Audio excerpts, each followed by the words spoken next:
Welcome to the Wealth Standing Podcast. This is episode 522. We're live on YouTube. Today is June 2nd, 2026. I'm your host, John Pugliano. I'm also the founder and money manager at investablewealth.com. My son Joe is in the co-pilot seat today.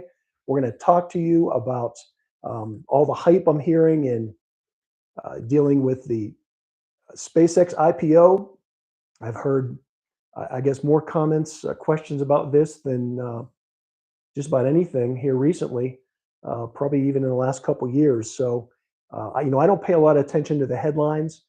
I don't know how much the SpaceX IPO is being hyped in the media, but I know from your comments and your questions in the audience, it's on your mind. And so we're going to talk about that. If you see in the title of today's episode, I already straight up tell you I'm not buying it. But that's just because I don't buy any IPO.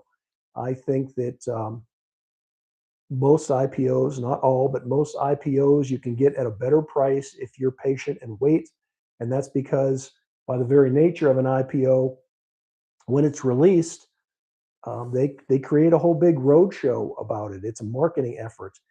All the investment bankers, right, whether it's Goldman Sachs or JP Morgan or whoever, they're all going to put out the best information they can, put all the lipstick on the pig they can, because their job is to get the highest price, for that transaction.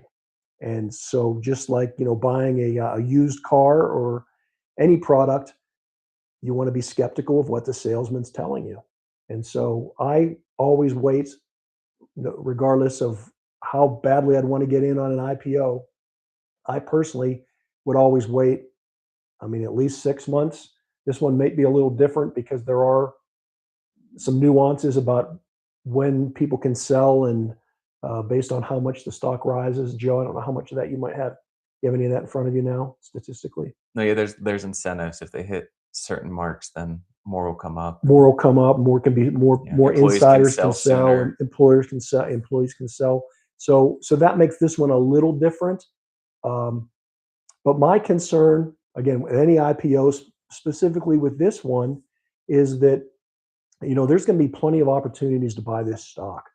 They're only putting out to the retail market like less than 3%. Is that right, Yeah. Joe? Yeah, Less than 5% total, but only 30% of the 5% is for retail investors. is for retail investors, right? The other is going to be for employee stock options and such, right? So there's a lot of, so they're creating a scarcity. They're creating that, but by releasing such a small amount, there will be multiple offerings in the future. And you can bet every time the market's at a record high, that would be the time they bring it to market because, again, they want to get the best price. There's nothing wrong with getting the best price. The point you have to remember here is you're the one that's paying it, right? Because there are no good or bad stocks. People will say, is this a good stock? Is this a bad stock? There's no good or bad stocks. There's only good or bad stock prices. If you can get in at a fair value or below a value, any stock is good at that point because that means that you're going to get better appreciation in the future. And so in general, as far as IPOs go, that's what I'm skeptical of. And then specifically, I'm very skeptical of Elon Musk. I know many people in the audience love him. And I don't not like him, but I'm skeptical of everybody, right? I'm just a cautious person by nature. And he, like the Orange Man, like a lot of billionaires, they say a lot of things, and they can because they're billionaires, and they don't all come true, and they're not all truthful. So you have to be careful with it. I was trying to think of specifically in terms of Musk, some of the outrageous things he said over the years that just, all right, I guess we could spend episodes on that. Yeah, start with Tesla, right? And all the Tesla hype. yeah, we're gonna have fully self-driving cars by now. Right. And by the way, let's go back 50 years. I'm still waiting on flying cars, right? Because when I was a kid and I watched the Jetsons cartoon, they were telling me back then I was going to get a flying car. Well, that's been over 50 years. It still hasn't happened. Teslas are nowhere near full driving. They're good. They're good. They're good. It's not. Yeah, Again, it is good. I'm not criticizing that that's not good, but it also has not lived up to the hype that he has promoted, as with many things. Tesla. You go back 15 years ago, Tesla was going to be the dominant EV vehicle forever because they had first mover advantage. And again, they've done amazing things. I may even buy a Tesla. I'm looking. Gas prices got you stretched thin? Oh yeah, of course. No, I could care less about gas prices. I actually bought a house that has a charger in it, and so I don't have to put one in it. So that's part of the incentive for me. But I would not be opposed to having a local commuting car that I can plug in my garage. And so, yeah, my next car could be an EV, might be a Tesla. I'll definitely look at them. My biggest reason for wanting to buy a Tesla is I don't have to deal with a car dealer. I can buy direct from the company. Um, so they've done, there are a lot of innovative things they've done. But I mean, remember the hype around the Cybertruck? Hasn't panned out, has it? In fact, what's the latest you read on the Cybertruck and the current sales? Oh yeah, what was it? Their sales would have dropped dramatically the last quarter had Musk not bought a significant amount for Neuralink and SpaceX and all, across all his They companies. went out and, He and went out and mandated bought to buy. a, Yeah. a bunch of Cybertrucks to boost the sale numbers. Right. And that is those kind of things that worry me. As is the whole SpaceX endeavor. It's not, if you go out and buy SpaceX, you're just not buying SpaceX. He's thrown in all of his stuff. Like, what else is in there? Yeah, you got Tesla, or sorry, not Tesla. You've got Twitter Twitter's in there. or There's X. X is in there. Yeah, his AI companies, right? So Grok, their AI agent. Um, what Starlink, Starlink's part of it. right? That's their Which kind of that makes sense. yeah. That's the money behind all of it. X being in there doesn't make any sense. Right. Starlink does, and so you ask yourself, well, why would X be in there? And it's probably because Musk doesn't want it on his own personal balance sheet, right? He overpaid for Twitter. I don't think he even wanted to really buy Twitter. I think he wanted to control it, but he didn't want to buy it with his own money, and he shut off his mouth too much and ended up having to buy it personally. And what's he done? He's put that on somebody else's balance sheet. Um, Again, good for him, but I would want to be very cautious. And also, there's no transparency, not only with SpaceX, but again with any IPO, and especially the way he's got this structured. You don't know what you're buying, and it's going to take many quarters of releasing public data for people to get a handle on that. Right? That's another reason why if you wait 6 months, you're not guaranteed you're going to get a better price, but you are probably guaranteed you're going to get better visibility into the real profitability of the company. And there is no profitability of this company. There won't be for a long time. Again, Tesla wasn't profitable for a long time. Companies like Amazon weren't profitable for a long time. So it isn't to say that you can't make money off of these companies. It's just that be skeptical, right? Because you're being sold a product, and you don't have to go to outer space to make profits. There are plenty of opportunities right here, right on Earth, right in the publicly traded markets where you can get great returns. So you don't have to stretch yourself out in these things. Um, and I mean, on that note, right? Everyone in the media is talking about space and stuff, but what's Berkshire Hathaway doing right now? Yeah, interesting, huh? Berkshire Hathaway, and not run by Warren Buffett necessarily anymore because he's retired. I'm sure he still has some influence there, but yeah, they've run out and bought a, a home construction company, right? Yeah, Taylor Morrison. Taylor Morrison, a home builder, and it fits in with many of their lines, right? They also already own Clayton Homes, and they own, I think, Sherwin-Williams Paint, and so they're in that market. But yeah, Warren Buffett is not going out leaping into space. He's buying opportunities right here on Earth, which counterintuitively too. I mean, a lot of people are running away from the housing market. He obviously sees an opportunity there, and I do too as well. I own Toll Brothers, um, not necessarily related directly to the housing market. I also own companies like United Rentals, United Rentals, yeah. because I think the construction is going to continue, and I do think we are going to get eventually lower interest rates. The housing market is not moving as long as mortgages are above 6.5%.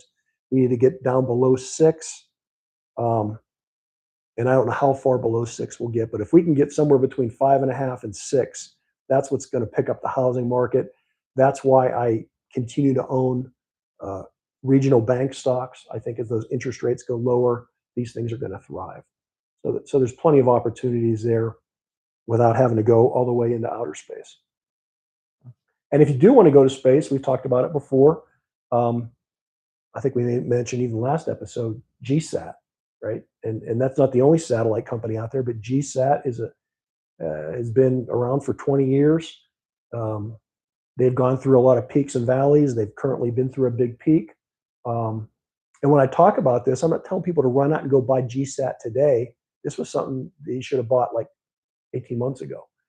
Amazon is currently acquiring it, or possibly going to acquire it. So it's up, I don't know, is it 300% or something in the last Yeah, 18 months, somewhere in that range.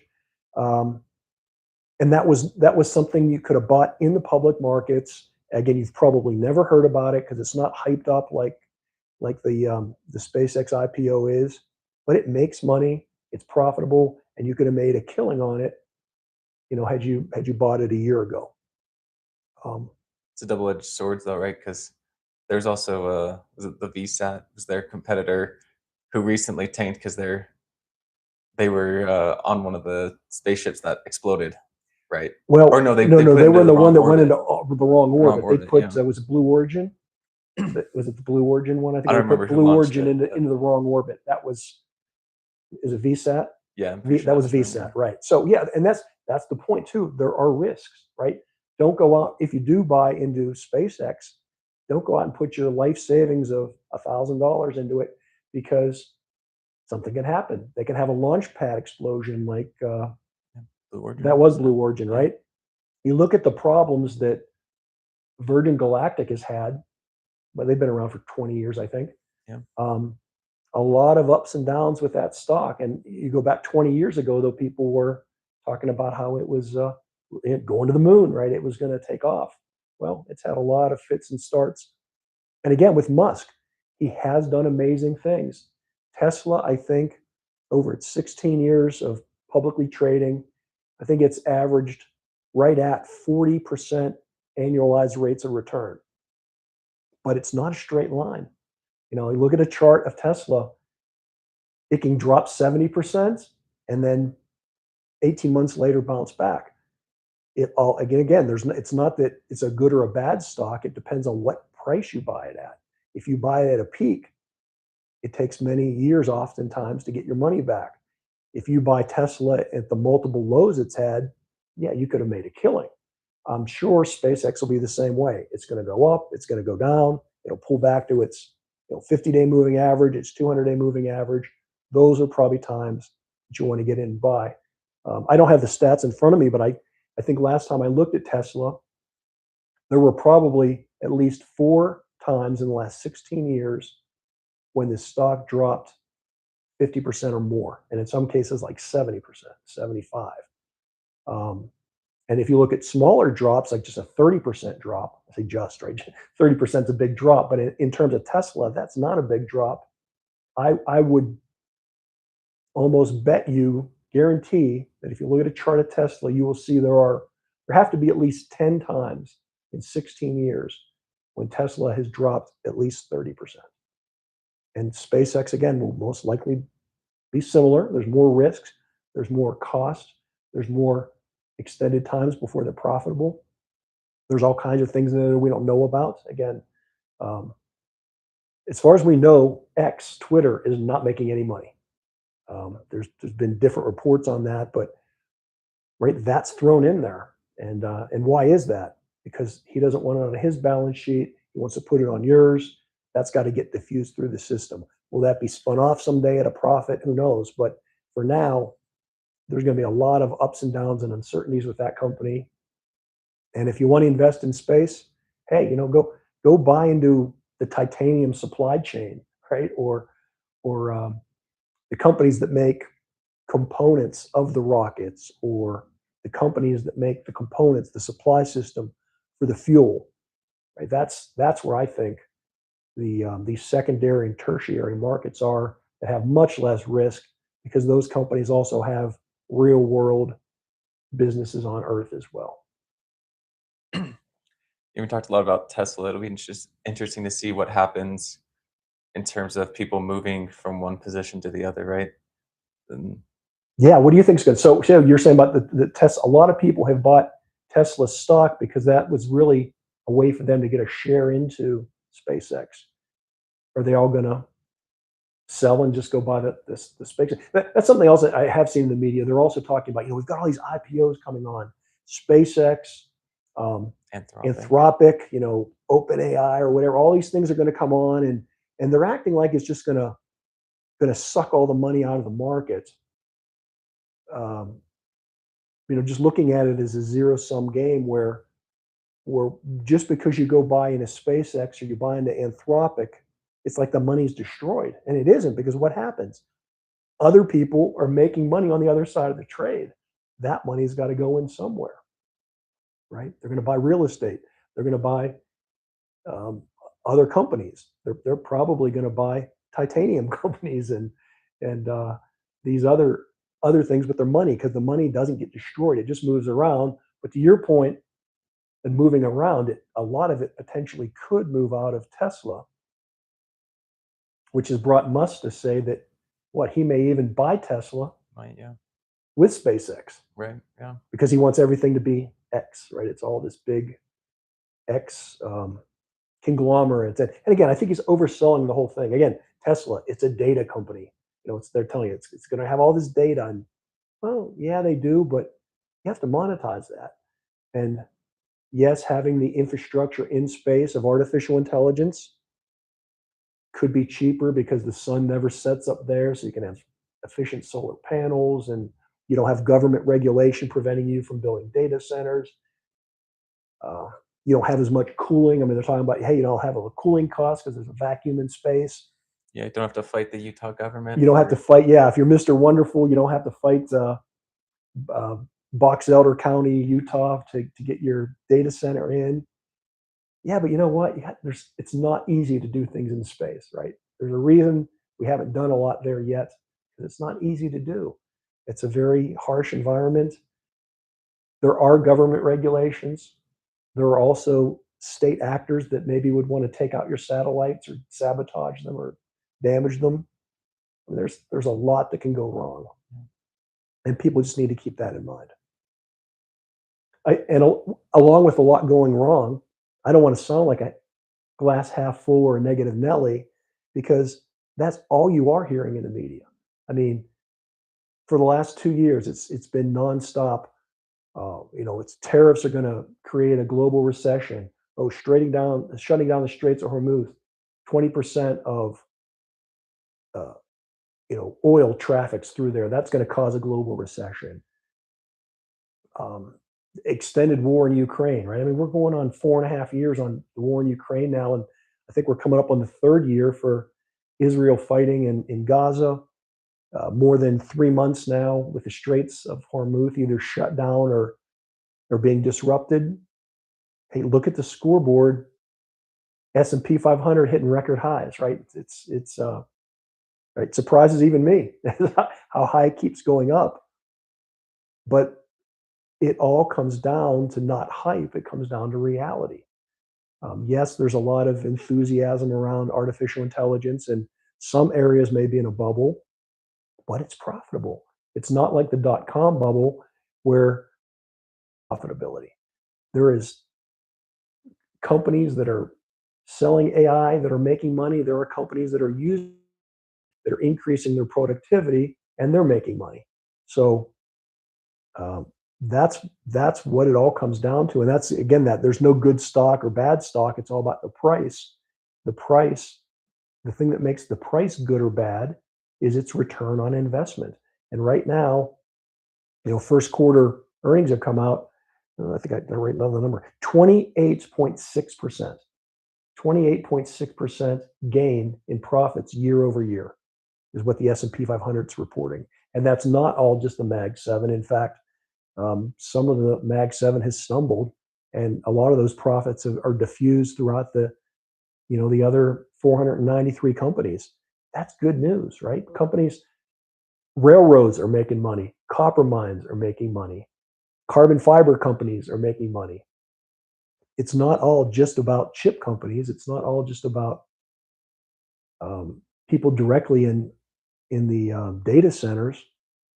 It's the money's being spent there, but in the old trickle down days of trickle down economics, it spreads throughout the economy. And for now, there's no sign of that letting up, even though the Straits of Hormuz, where 20% or Hormuz, my Pittsburgh accent, I'm sure listeners will correct me, I pronounce it wrong, but the Straits of Hormuz shut down for 3 months, and the world is going on, right? Markets adjust, people adapt, companies find a way to have alternative sources. They take advantage of inflation and price increases to pass along those increases, and that's how they make more money. Was it Hewlett Packard Enterprises that was at capacity? Is that what we saw this week? Yeah, they've got a big backlog. You got a big backlog, right? And their stock soared today or yesterday. Yeah, today it's up 15% or something. These companies are at backlogs. Ciena, a company that we're heavily invested in, it announces, I think, Thursday morning. Yep. We'll see what happens. That, again, this is opportunities on Earth today, right? You don't have to go, even though they are related to the space trade because it's fiber optics, their components are up there as well. But they announce earnings on Thursday morning. And from everything we can tell, they're heavily backlogged, which is why we also have bought into Lumentum and Coherent, suppliers to that industry. We have not bought into some of the other players in that field that compete directly with Ciena, like Nokia. I think Samsung's another one. I wanted to stick with more of a US-based company, but all these companies are flourishing because of the backlogs.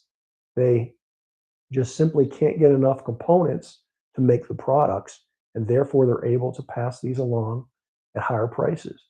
It caps their growth rate, but it doesn't cap their profits. We'll have to wait and see how Ciena's announcement goes, but it definitely worked out for HPE, and I'm trying to think of some others here that have had some backlogs that have just caused their companies to skyrocket. Yeah. You keep digressing. I did. Guilty. But one thing you mentioned in there, bringing it back to Starlink, there's a lot of competition in other areas, right? SpaceX, they've had no competition in terms of their, at least Starlink side of the business, right? Right. But that's starting to change. Or you got Amazon. Supposedly, their Amazon Leo will be released at some point this year. Right. I saw Russia release some other governments, right? Some satellites. Yeah, Russia's trying to get back in position to have better geosynchronous type both satellites for commercial use and military defense. That's a great point on the competition. And again, we can compare that to Tesla, where again, 15 years ago, Tesla was really the only game in town.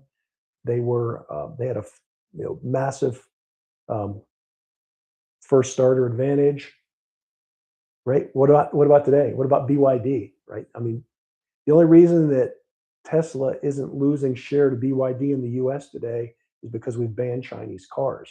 But you look at globally, I think Tesla's volume is down a good 50% or more in most parts of the world because there's so much more competition for those cars.